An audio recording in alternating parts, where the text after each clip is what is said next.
हरे कृष्णा। स्कंद 7 अध्याय 1 the supreme lord is equal to everyone, part 2। तो कल जैसे कि अध्याय स्टार्ट हुआ था इस प्रश्न के द्वारा कि क्या भगवान पक्षपात करते हैं, और हमने देखा था कि भगवान पक्षपात नहीं करते हैं। उसी उपलक्ष्य में ये सेम चीज़ युधिष्ठिर महाराज भी पूछते हैं नारद मुनि को, जब वो देखते हैं कि जो शिशुपाल है भगवान के शरीर में लीन हो गया है, और नारद मुनि भी उन्हें समझाते हैं इसी प्रश्न का उत्तर। तो जो शिशुपाल था वो ना तो कोई ज्ञानी था ना भक्त था, वो तो भगवान का ईर्ष्यालु था, है ना। फिर भी उसे वो भगवान के अंदर लीन कैसे हो गया। वेना भी करके जो राजा थे वो भी भगवान के बहुत ईर्ष्यालु थे, भगवान को बहुत बुरा भला कहते रहते थे, निंदा करते रहते थे, लेकिन उनकी तो ऐसी गति नहीं हुई। तो युधिष्ठिर पूछते हैं कि शिशुपाल की ऐसी गति क्यों हुई, वो क्यों भगवान में लीन हो गया। तो जिस प्रकार से एक मोमबत्ती होती है जो जली हुई होती है और वहाँ अगर हवा चले तो विचलित होती रहती है, उसी प्रकार से मेरा मन जो है हे नारद मुनि इस विचार से विचलित हो रहा है कि ऐसा क्यों हुआ। तो नारद मुनि जो है वो उत्तर देना आरंभ करते हैं और वो कहते हैं कि भगवान जो है ना, जैसे हम जो हैं वो बॉडीली कंसेप्शन ऑफ लाइफ में रहते हैं, शरीर को और शरीर से जुड़ी हुई वस्तु को अपना मानते हैं। इसीलिए कोई अगर हमारी प्रशंसा करे तो हमें अच्छा लगता है और कोई निंदा करे तो हमें अच्छा नहीं लगता है, बहुत बुरा लगता है। लेकिन भगवान इस धराधाम पे जब अवतरित होते हैं तो भी वो टॉप टू बॉटम स्पिरिचुअल हैं। उनका वो अपने शरीर को शारीरिक भाव नहीं है उनमें। इसलिए कोई अगर उनकी स्तुति करे या उनकी निंदा करे वो तो सम है, उनको कोई फर्क नहीं पड़ता है कि व्यक्ति क्या कर रहा है।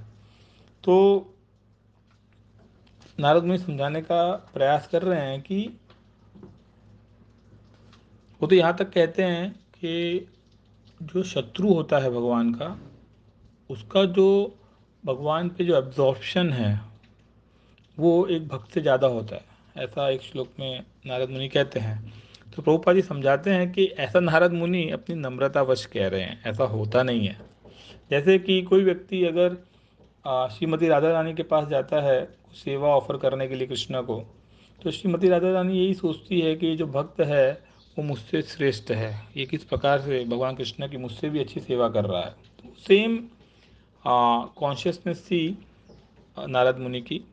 और आगे चल के एक उदाहरण दिया हुआ है कि जैसे एक कीड़ा है वो कंटिन्यूस मधुमक्खी के विषय में सोचता है, और वो उसी जीवन काल के अंदर उसका शरीर परिवर्तित होकर मधुमक्खी बन जाता है। तो उसी प्रकार से कोई भी व्यक्ति अगर किसी भी भाव से अगर भगवान पर का एब्जॉर्प्शन करता है, भगवान का ध्यान करता है, तो भगवान को पा लेता है। 5 तरह की मुक्तियाँ होती हैं, जैसे सायुज्य, सालोक्य, सारूप्य, सामीप्य और सृष्टि साष्टी। तो जैसे गोपी हैं तो गोपी लोगों का भाव जो है वो लस्टी है, भगवान की प्रेमिका के रूप में। उनके पति हैं, घर बार है, फिर भी वो भगवान से आकर्षित हैं। लेकिन प्रभुपाद जी परपट में समझाते हैं कि वो जो काम है वो इस भौतिक जगत जैसा नहीं है। जैसे सोना और लोहा दोनों ही मेटल है, लेकिन डिफरेंस है ना उनके गुणों में। उसी प्रकार से गोपियों का जो प्रेम है भगवान के प्रति वो सोने के समान है, जबकि इस जगत का एक प्रेमी और प्रेमिका का जो प्रेम होता है वो लोहे के समान है। तो उस प्रकार से कोई भगवान की प्रेमिका के रूप में, और जैसे कंस जो था वो भगवान से डरता था, डर हमेशा डरा रहता था, इसलिए भगवान का एब्जॉर्प्शन था। शिशुपाल हमेशा ईर्ष्यावश भगवान का एब्जॉर्प्शन रखता था। जो भगवान के परिवार वाले थे यदुवंशी, वो भगवान के हमेशा एब्जॉर्प्शन में रहते थे। पांडव जो हैं वो भगवान के हमेशा एब्जॉर्प्शन में रहते थे। और जो साधक होता है वो भक्ति योग की नवधा भक्ति का पालन करके भगवान के एब्जॉर्प्शन में रह सकता है। तो जिस तरीके का भाव हम रखेंगे उस तरीके से हम भगवान को प्राप्त कर सकते हैं, ऐसा यहाँ पे नारद मुनि समझाते हैं। और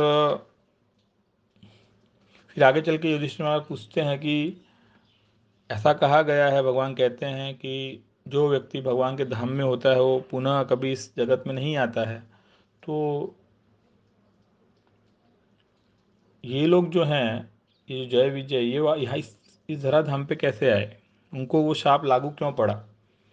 तो नारद मुनि समझाते हैं कि बेसिकली ये जो 4 कुमार हैं वो जाते हैं भगवान के धाम, वहाँ जय विजय होते हैं और इनको 5-6 वर्ष के बालक के रूप में प्रतीत होते हैं, नंगे होते हैं। तो उनको रोकते हैं जय विजय, तो उनको शाप देते हैं। लेकिन जैसे ही जय विजय धराधाम पे गिर रहे होते हैं, वो तुरंत कहते हैं कि आप 3 लाइफ के बाद आप पुनः अपनी इसी सर्विस में वापस आ जाओगे। तो ये टेम्पररी फॉल डाउन था, और इवन दो ये फॉल डाउन था भी, तो भी वो हमेशा एब्जॉर्ब थे जय विजय भगवान की थिंकिंग में, in the form of enemy. जैसे पहला उनको जन्म मिला वो था हिरण्यकशिपु और हिरण्याक्ष का, दूसरा जन्म जो मिला वो था रावण और कुंभकर्ण का, और तीसरा जो था वो शिशुपाल और दंतवक्र का। तो यहाँ ये कथा पूरी होती है, और अगले अध्याय से ये जो जय विजय हैं वो हिरण्याक्ष और हिरण्यकशिपु बनते हैं, तो नरसिंह लीला आरंभ होगी। हरे कृष्ण।